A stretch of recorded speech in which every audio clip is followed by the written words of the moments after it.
Hey everybody, welcome to DBS Films Podcast. My name is Kellen. With me as always, my brother Brennan. Together we make movies with DBS Films. In this week's episodes, we're going to highlight why your first indie feature will most likely be bad. And there's good reasons for it.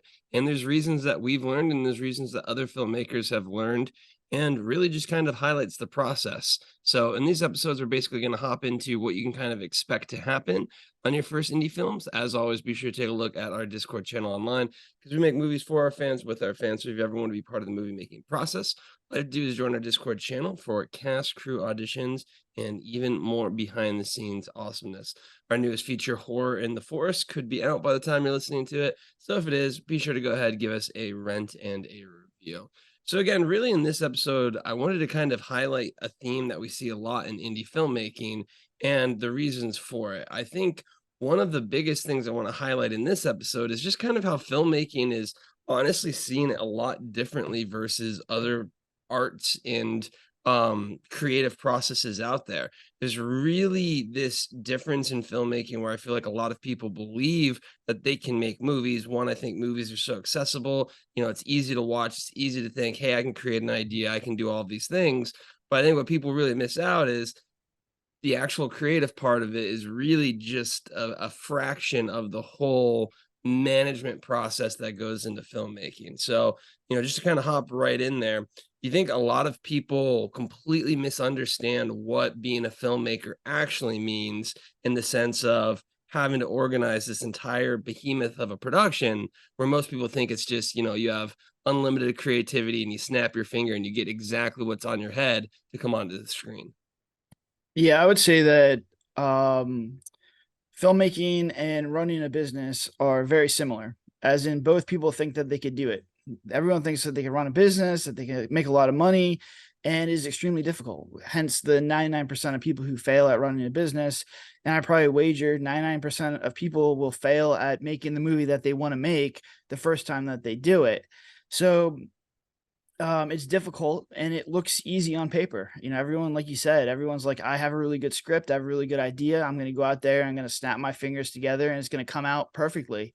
And it's completely different. I think filmmaking is really unique because there's so many people involved on this process from start to finish, that with each person, your idea, your vision kind of gets watered down, unless you have a very powerful idea and mindset in order to keep essentially the train on the tracks. It took me pretty much, I probably say Murder House might have been the first time that movie is kind of like what I had in my head. So that was number 10, number 11.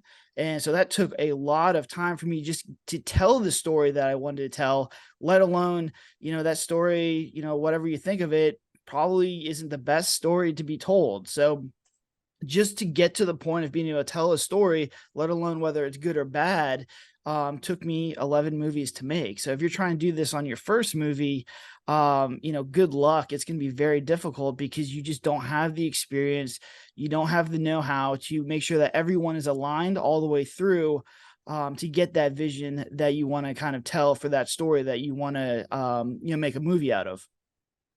Definitely is the case of kind of coming to grips with that. And it really only takes experience. And I think the first thing I do want to caveat is, in no way are we saying you shouldn't make movies, or that, hey, don't even try.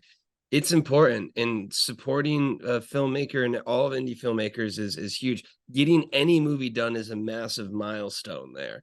I think the main point of these episodes is to really help a lot of indie filmmakers who potentially are listening to this, who literally run into this situation. I think, again, we scour the internet for behind the scenes and all of these different things when it comes to other indie filmmakers. And if you are making video logs, if you're making audio logs, bless you so much. We're definitely listening and watching them, and you have our full support. But it's something we always see. Once you get in the post, a first time filmmaker is going to have that moment of, oh man, this is not what I thought it was. So I feel like these episodes are really to highlight that feeling for indie filmmakers, because it is an important element of filmmaking. And, like you said, it took us all the way basically until the ninth movie. And that's, yeah, 9 movies of us making these, and we're still, just framing our mental view of what this movie is going to be. So I think the big thing for me is making your first movie should be celebrated. I think these episodes are to help you have that right mindset to where it's not, just you. It's not like you didn't screw up there. This is just part of the process. I mean, I agree. I think it's like anything. And like, once again, it's like anything. It is a skill. You have to get better at it. You get better at it through time. If like the one thing I wish I could show filmmakers is how much better we get from movie to movie. And really the only way to kind of see that is by watching all our movies, and God bless you if you actually do that, especially the first 8. But the exponential gains that you get from one movie to the other, especially now that we have the flywheel moving pretty quickly. The gains from Murder House to the Roger Project to the Bigfoot one, which you just completed, is exponential. And I think it's 2 things that you really have to take away as a filmmaker. Number one, you get much, much better each time you do one of these. And you kind of shift your mindset away from this whole thing of do one movie every 3 years, because it's going to take you 10 years to get really good at this stuff. And you should kind of shift the mindset to make as many movies as quickly as possible for as cheaply as possible, because you're going to get so much better. I think a lot of filmmakers just don't understand how much better you're going to get, how much more the shoots are going to get better, how more efficient you're going to get, how much better at storytelling you're going to get. And if they saw that, I think that this whole mindset of making, one movie every 3 to 4 years and really making sure this movie's perfect, that you have the budget, that you have the talent, and everything's perfect, I think that mindset would shift to, all right, let's try and tell this story with the resources that we have as quickly as possible. Let's get it up, let's get feedback, and then make another movie. And I think the filmmakers who are going to make a lot of movie in the next 5 years are going to be the ones that are going to be more successful, because they're the ones that are going to get better. And I think if we continually talk about the compression and getting closer to the Netflix look and getting indie filmmakers onto these bigger platforms, the only way that's going to happen is by making a lot of content. And if you look at the indie filmmakers right now who are doing a lot of content, they're the ones that are making their money back. They're the ones that are getting better, and they're the ones that are getting, better placement on some of these streaming platforms. That's definitely going to be the case. I mean, I think we see it all the time: quantity over what the perceived addition of quality would be. You always want to make it a good quality movie as best as you can. But I think what ends up happening is, especially as a filmmaker, when you don't even know certain things, it's not like you can easily adjust that and improve the quality. You can spend a lot more time and effort and even have a worse quality item if you're doing things wrong.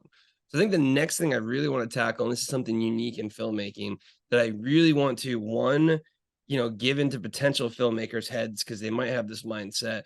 But then two, also, if you make a movie, why you might end up getting some harsher reviews from other people. And that is, for some reason, and I understand why, because I think it is a more accessible medium, but for some reason, everyone thinks they can make a movie. Every single person, for the most part, usually thinks they can make a movie. And I think it's because they're thinking of the creative process.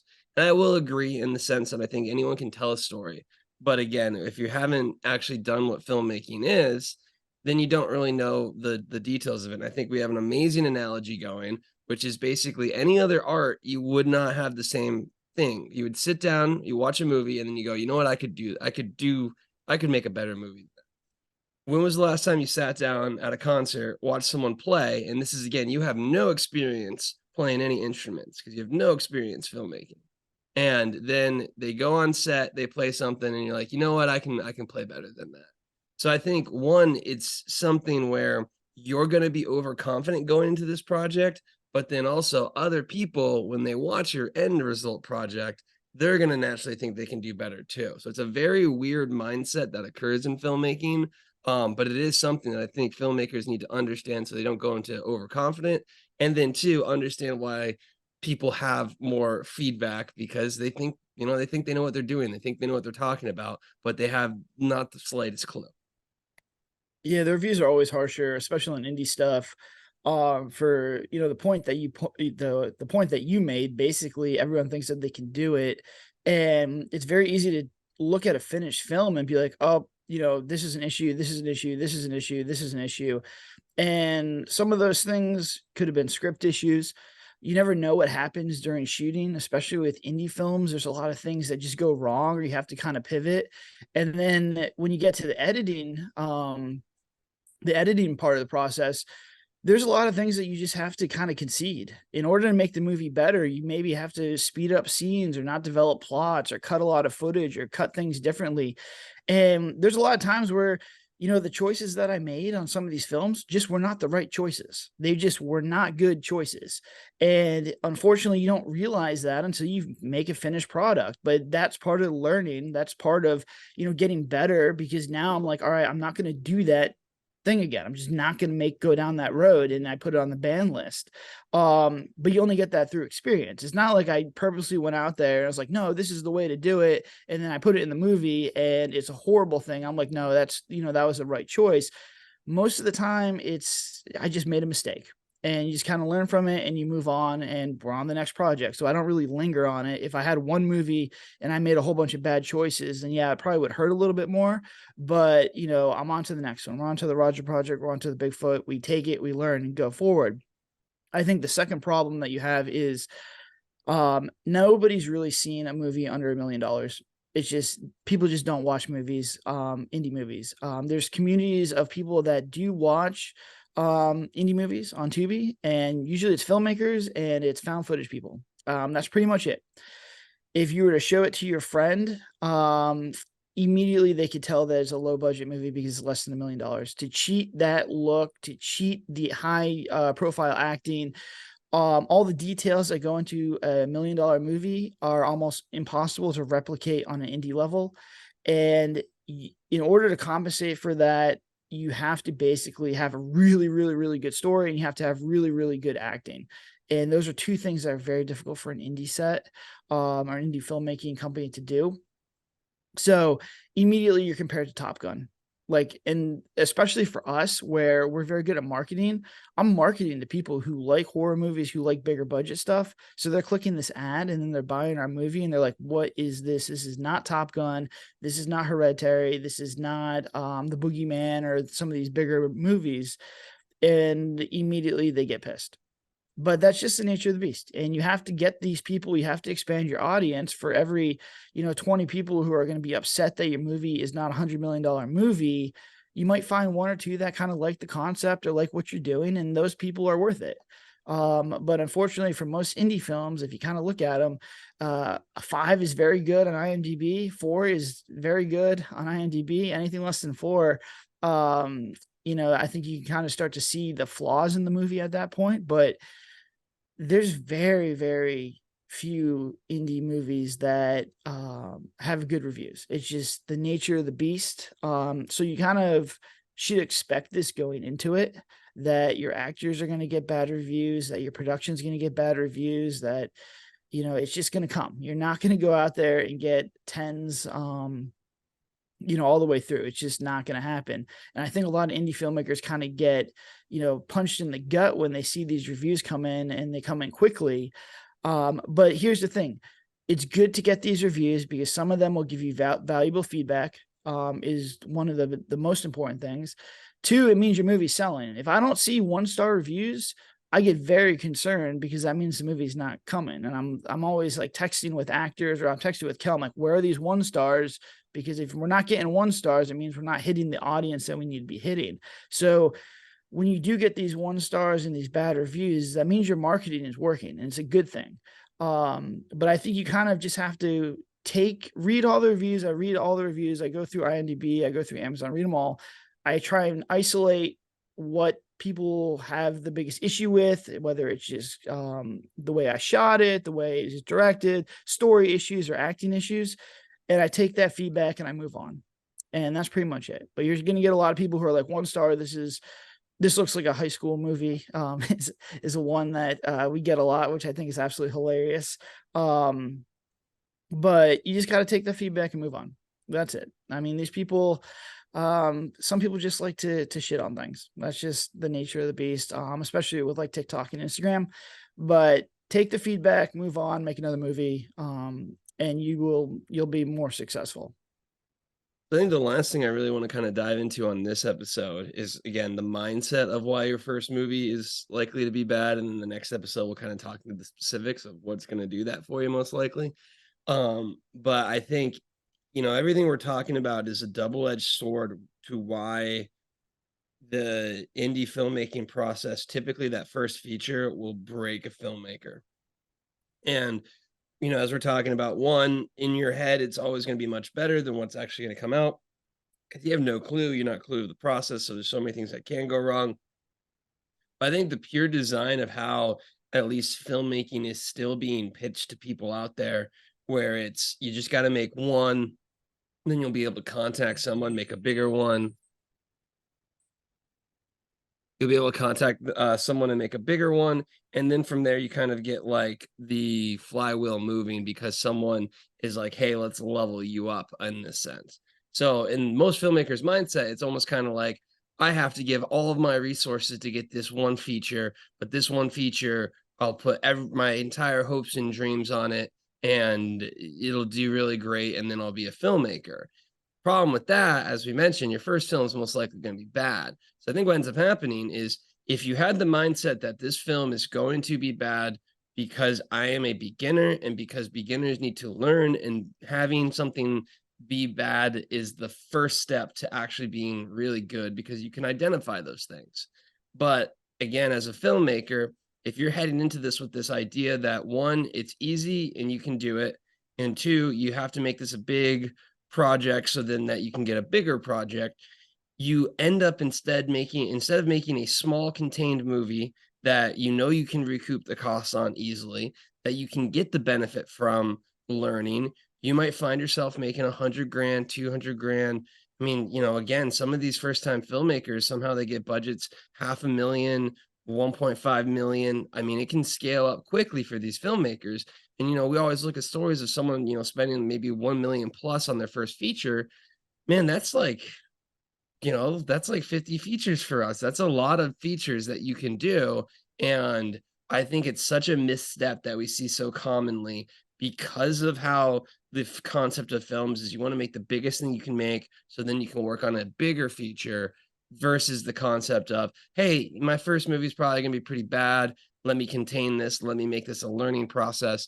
And let me make sure that going into this, I have a plan to make my second movie. Because I think what happens is a lot of people go in there, this happens, they're not ready for it, and then they're just done. Sometimes they have a lot of debt, unfortunately. Sometimes they have a tax write-off at best. But it's really one of those things where that mindset can really cripple your career as a filmmaker.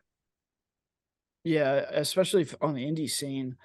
Um, I mean, the filmmaking process is pain from start to finish because it starts with an idea in your head, and in your head, the movie's perfect. You really like it. Everything, the acting's perfect because it's your imagination.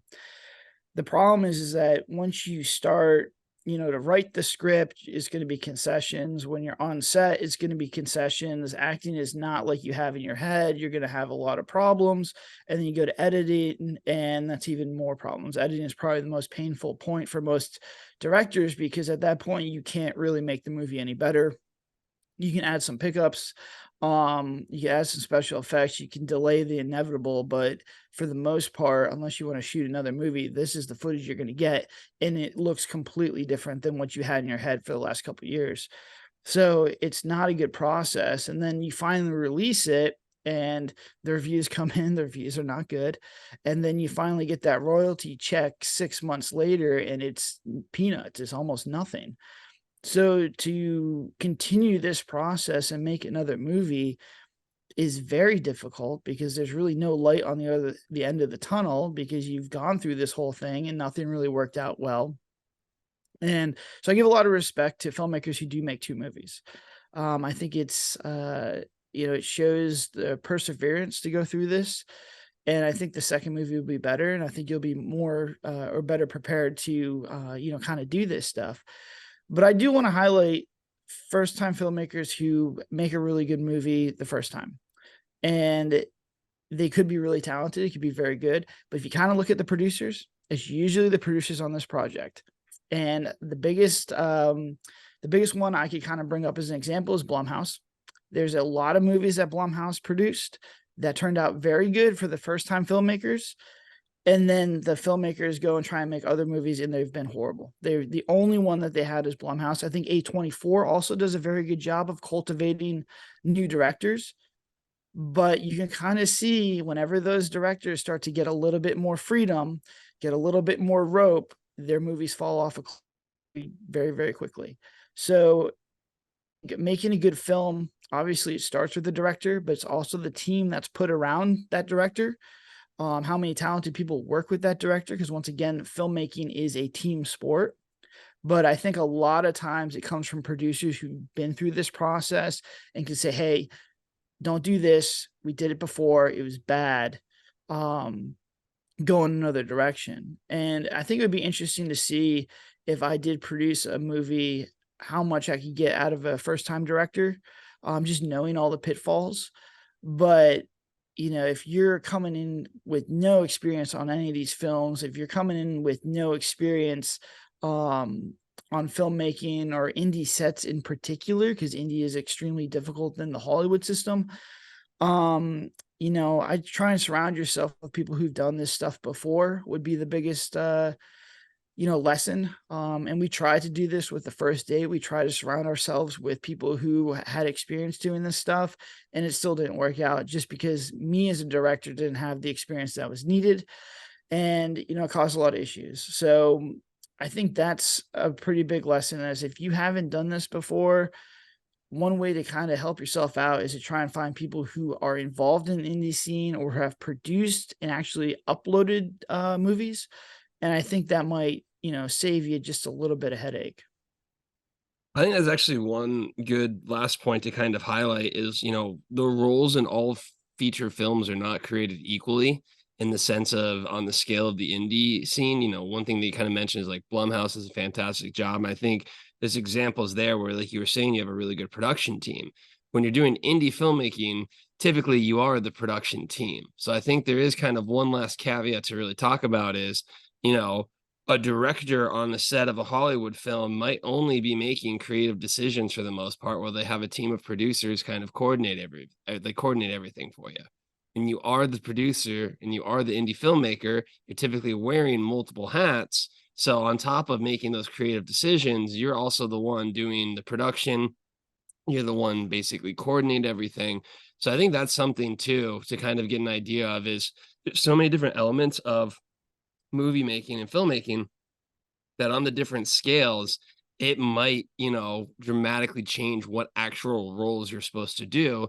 And I think a lot of time, first time indie filmmakers go into it thinking that it's only the creative side of things, when really, as you mentioned, it's more so the business and the management of other people and managing a set more so than the actual creative element. So, those first time directors that are part of a process like a Blumhouse feature, where the producers understand this is a first time director, they probably are giving them a whole support system versus your first time indie maker going out there and figuring out how to get people together and actually get something on tape. Yeah. I mean, it's also difficult because when you have to wear a lot of hats on an indie set, everything kind of gets watered down. Just for example, for me, where I have to DP and, I play the producer and I play the director, I would love to just sit down and be able to work with the actors and really kind of work with them consistently and not have to worry about anything else. But that's just not the case. We do a lot of stuff in pre-production, which is why we say pre-production is super valuable, because that is my time to work with the actors. When we get on set, at that point, I have the script pretty much memorized. We have been working on it for the past 60 days. So I literally don't even carry a script with me. I just have it from memory, and then I'll have Dylan or someone else make sure the actors are hitting the beats in the dialogue, just because I can't, I have the headphones and I'm listening, but I'm also looking at the camera and I'm just making sure that we're hitting all the lines. But we have to move so quickly. We have to move so fast that you just don't have that time to really kind of sit down and focus on one thing. So I think, you have to be aware of that too. There's so many things, there's so many moving pieces when you're making a film that it just becomes difficult to just prioritize one thing. When I'm sitting here with the camera and trying to work with the actors, and I have the weather pulled up on my phone because I'm playing, amateur weatherman to see whether or not we can shoot later on the night, or if we have to start moving pieces around, it's just very difficult. And you only can be pulled in so many directions before the production starts to suffer. But that's indie filmmaking. It's indie filmmaking 101. Eventually we'll get to a point where, we'll have somebody as a DP, we'll have someone, handling a lot of the production stuff, and, we'll be able to focus more. And I think you'll see a quality jump, but, where we're at right now for the foreseeable future, the way we're making movies, I just have to get better at basically doing all this stuff.